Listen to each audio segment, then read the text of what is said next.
এই জায়গাটা আমার অনেক পছন্দের। এইটা হচ্ছে রূপসা নদীর ত্রিমোহনা।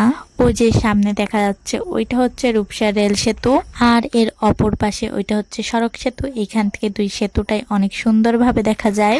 আর সামনে নৌকায় হচ্ছে মুরব্বী জেলে আঙ্কেল বসে রয়েছে, ওনার সাথে আমরা কিছুক্ষণ কথা বললাম।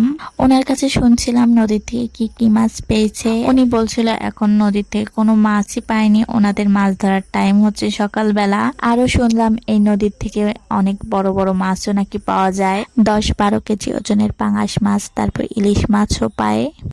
নদীর ওই পারে ছোট ছোট কুড়ে ঘর দেখা যাচ্ছে, ওইগুলো হচ্ছে কয়লার ঘর। ওইখানে হচ্ছে কাঠ পুড়ায় কয়লা বানানো হয়। আর আমি এইখানে ছোট একটা গাছে মটরশুটির মতন ফল পেয়েছিলাম, আর আমি সেইটাই হচ্ছে গাছ থেকে তুলে ছাড়াচ্ছিলাম। আর আমার মেয়েও যেন এখান থেকে কি যেন দেখছিল। আর এই পাশে হচ্ছে বিদ্যুৎ কেন্দ্র। এই জায়গাটা আমার অনেক পছন্দের, আমি আগেও কয়েকবার এসেছি।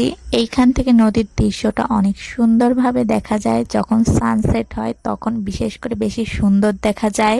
আর ওই যে দূরে দেখা যাচ্ছে ওইটা হচ্ছে সড়ক সেতু। আর এখন হচ্ছে ভাটার সময়, তাই নদীর পানিটা অনেক নিচে নেমে গেছে। আর এই পাশ থেকে একটা বড় শিপ আসছিল, আর যখন শিপ আসে না নদীতে অনেক জোরে জোরে ঢেউ হয়।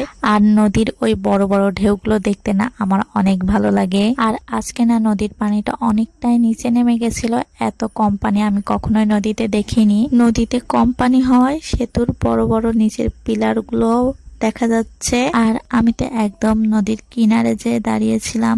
আমার এভাবে নদীর পাড়ে দাঁড়িয়ে নদীর এই সুন্দর দৃশ্য দেখতে খুবই ভালো লাগে।